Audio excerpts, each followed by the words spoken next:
Hello class 10th session 4 macros in spreadsheet में आज हम देखेंगे using macro as a function.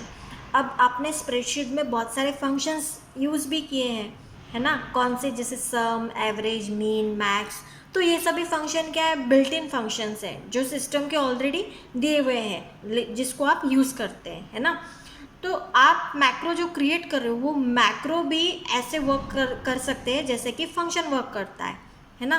वो हमें पढ़ना है। So you are learn to use many function in calc. जैसे सम फंक्शन है तो सम फंक्शन आपको क्या सम कैलकुलेट करके देता है। gives the result 70 internally it carries out the required action calculations for it in calc you can write macros that behave like a function। तो आप जो मैक्रोस क्रिएट कर रहे हो वो कैसे बिहेव करेंगे? एक फंक्शन की तरह बिहेव करेंगे। Let us see how, but before that you must know how macro are internally stored. हमें ये देखना है कि मैक्रो इंटरनली स्टोर्ड कैसे होता है मेमोरी में, है ना। तो जैसे आप मैक्रो कोई क्रिएट करते हैं तो इसके पीछे बैकग्राउंड में एक प्रोग्रामिंग कोड जनरेट होता है, और जब जब आप मैक्रो को रन करते हैं तो एग्जैक्टली होता क्या है, जो बैकग्राउंड में जो प्रोग्रामिंग कोड होता है वो एग्जीक्यूट होता है, वो रन होता है ना। When you create macros, calc internally creates equivalent commands and stores it as some programming code. Every time you run a macro, calc simply run this code. तो जब भी आप मैक्रो को रन करते हैं कैल्क क्या करता है? इस कोड को रन करता है। You can view this code file by following command. अभी जो वो सिस्टम ने जो ऑलरेडी कोड क्रिएट किया है आपके मैक्रो का, उसको देखने के लिए आपको कौन सी कमांड यूज़ करनी होगी? तो आपको टूल मेनू में जाके टूल पे क्लिक करना है। टूल पे क्लिक करने के बाद में मैक्रोज आपको दिख रहा है। मैक्रोज के ड्रॉप डाउन मेनू में आपको यहाँ पे दिख रहा है ऑर्गेनाइज मैक्रोज, है ना। और ऑर्गेनाइज मैक्रोज से आपको क्या सिलेक्ट करना है? ओपन ऑफिस बेसिक, ठीक है। तो इस तरीके से आपकी कमांड है tool, macros, organise macros and open office basic.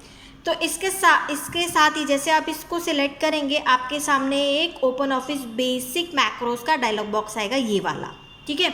अब यहाँ पे आपको क्या दिख रहा है? यहाँ पे आपको दिख रहा है, यहाँ पे आपका जो मैक्रो है वो आपको दिख रहा है, मॉड्यूल दिख रहा है। आप क्या सिलेक्ट करेंगे? मॉड्यूल। इस मॉड्यूल में कितने मैक्रो क्रिएट है वो आपको लिस्टिंग हो रही है, जो ऑलरेडी एग्जिस्ट है सिस्टम के अंदर, वो आपको दिख रहा है। फिर आप क्या करेंगे? जिसका आपको कोड दिखना है उस पे उस मैक्रो के नाम पे क्लिक करेंगे, है ना। उस मैक्रो को सिलेक्ट करेंगे। उसके बाद में सिलेक्ट करने के बाद में आप एडिट पे क्लिक करेंगे, ठीक है। तो सेकेंड पॉइंट आपका यही कह रहा है कि it will open the open office basic macros dialogue.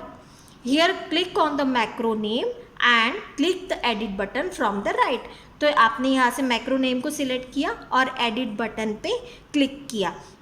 आप जैसे एडिट बटन पे क्लिक करोगे आपके सामने ये कोड विंडो अपीयर होगा। यहाँ पे आप देख रहे होगे कि कुछ कोड आपको नजर आ रहा है ना। ये विंडो आपकी है my macros and dialog standard open office basic का। ये इस कोड में आप देख रहे होंगे ये जो सारा कोड होता है सब एंड एंड सब के बीच में पूरा कोड इसमें लिखा जाता है ना। Now a code window will open where you can see the code it created for all your macros.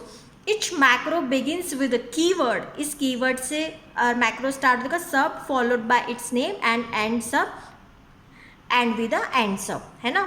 Internally for each recorded macro some code is generated which is stored inside. ये जो macro generate होते हैं किसके अंदर, किस code के अंदर होते हैं? सब और एंड सब के बीच में, सब और एंड सब क्लॉज के बीच में सभी कोड होगा। ये देखिए सब और नीचे आपको दिख रहा होगा एंड सब। अभी हम देखेंगे कि मैक्रो को create a macro to behave like a function. एक मैक्रो क्रिएट करेंगे जिसमें हमको फंक्शन भी बनाना है, फंक्शन को भी कोडिंग करनी है ना। तो देखेंगे to create a macro that behaves like a function you need to follow the steps given below. उसके लिए हमको क्या करना होगा? We shall illustrate this by creating an example function call address. यहाँ पे एक एग्जाम्पल लिया है, एड्रेस नाम का फंक्शन क्रिएट किया है। ये किसने क्रिएट किया है? यूज़र ने क्रिएट किया है। और कैसे क्रिएट करना है वो हम देखेंगे। That will displays an address every time you use it. जब भी आप ये एड्रेस फंक्शन को यूज़ करोगे वो ऑटोमेटिकली सेल के अंदर एड्रेस फिल करेगा, है ना। Every time you use it. Please note that we have use single in address function. You can choose a name which must not be a function और an already existing macro name. वो जो भी नाम हम choose कर रहे हैं वो ऑलरेडी फंक्शन में नहीं होना चाहिए।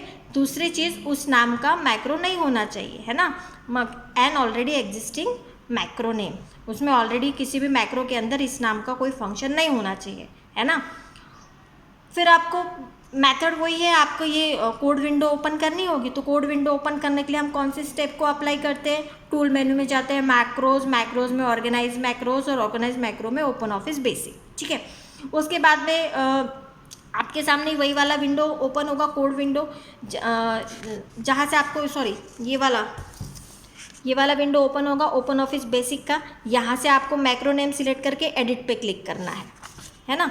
तो देखिए वही लिखा होगा, so click on any macro name and click the edit just you did it before, है ना।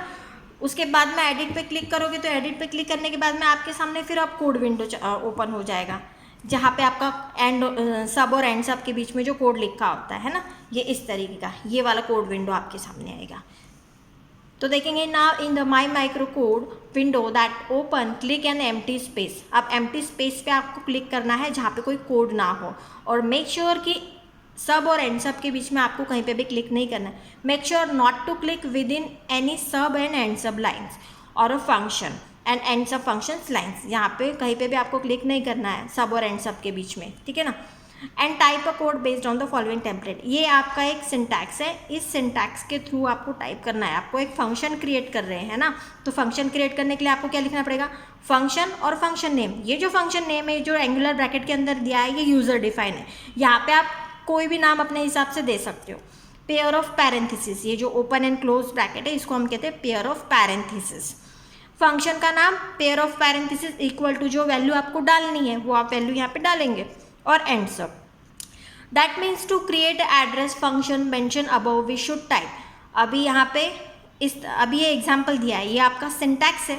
ये एग्जाम्पल दिया है कि फंक्शन एड्रेस, और एड्रेस में ये पूरा एक एड्रेस डाल रखा है।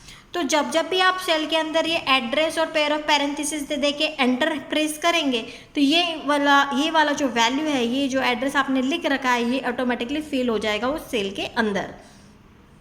ये देखिए एक ये डायलॉग बॉक्स है इसमें कोड विंडो में वही टाइप किया है, function address equal to address जो दिया है वो, और एंड फंक्शन। उसके बाद में इसको सेव करना है आपको, है ना, using a Ctrl+S।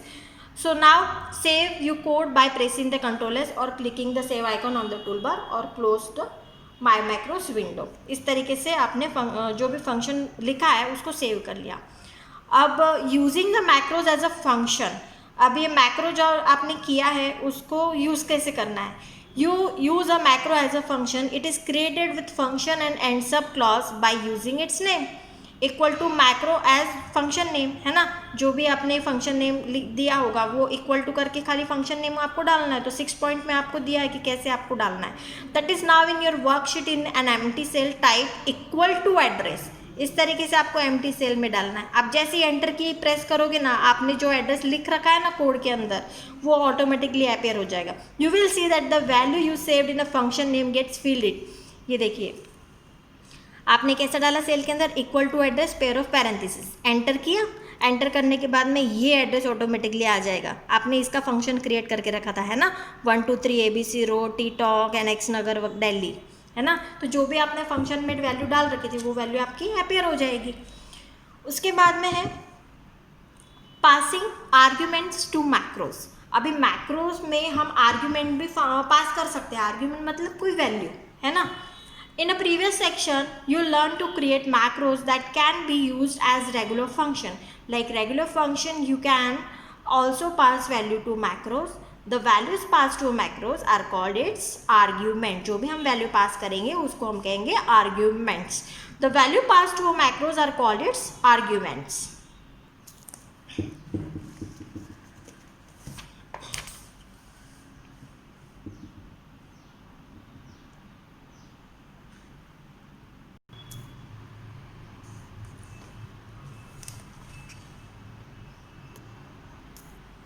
Now it will open the data sorting dialog box, है ना। सॉर्टिंग का डायलॉग बॉक्स आया है। यहाँ से आपको किस फील्ड में सॉर्टिंग करनी है वो फील्ड सिलेक्ट किया, ऑर्डरिंग आपको असेंडिंग या डिसेंडिंग चाहिए वो सिलेक्ट किया, उसके बाद में ओके पे क्लिक किया। ओके पे क्लिक करने के बाद में रिकॉर्डिंग स्टॉप की। रिकॉर्डिंग स्टॉप करने के बाद में आपने अपने को मैक्रो को नाम दिया और सेव किया, ठीक है। अब जो मैक्रो आपने क्रिएट किया था वो सेव हो गया। अब आप देखेंगे कि जो शीट में जो सॉर्टिंग है वो हो गई है। You will see that the sorted result in sheet 3 as per the macro. आपका सॉर्टिंग हो गया है ना। अब इस सॉर्टिंग को आपको रन करना है, इस मैक्रो को रन करना है। रन करने के लिए ये स्टेप है, टूल मेनू में जाए, पहले तो वो शीट ओपन कर ले जहाँ पे मैक्रो रन करना है। टूल मेनू में गए, मैक्रो, रन मैक्रो करने के बाद में क्या होगा, the name sorting macro created earlier and click on run button कर लिया। तो आप देखेंगे कि ये जो मार्क्स है वो आपके सॉर्टेड हो गए डिसेंडिंग ऑर्डर में। It will sort the same range in the same way on the marks in descending order. इसी तरीके से आपका सेशन भी कंप्लीट होता है।